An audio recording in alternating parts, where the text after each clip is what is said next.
Saikrishna lockup death కేసులో SIT విచారణ వేగవంతమైంది. సాయికృష్ణ మృతదేహాన్ని సీఐ నాగరాజుతో కలిసి మైన్ చేయడంతో ఇద్దరు హెడ్ కానిస్టేబుల్ సీఐ స్నేహితుడు సహకరించినట్లు సిట్ గుర్తించింది.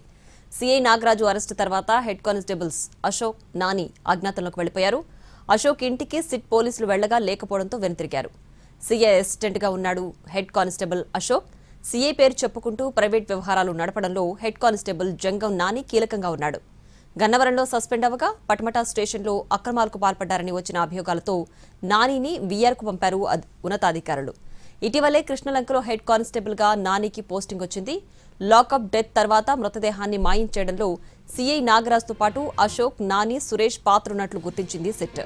కిందటి నెల 29న సాయికృష్ణ మేనమావ నవరంగ్తో సెటిల్మెంట్ చేసుకుందామని వడ్డేశ్వరం వెళ్లారు సురేష్, అశోక్, నాని. ఇదే అంశాన్ని సిట్ అధికారులకు చెప్పారు సాయికృష్ణ మేనమామ నవరంగ్. సాయికృష్ణ మృతదేహాన్ని మాయం చేయడంలో ముగ్గురు సీఐతో కలిసి కుట్ర చేసినట్టు గుర్తించింది సిట్. పరారీలో ఉన్న ముగ్గురు కోసం సిట్ అధికారులు గాలిస్తున్నారు. కిందటి నెల 29న వడ్డేశ్వరం వెళ్లిన సీసీ ఫుటేజ్ స్వాధీనం చేసుకున్నారు సిట్ టీం.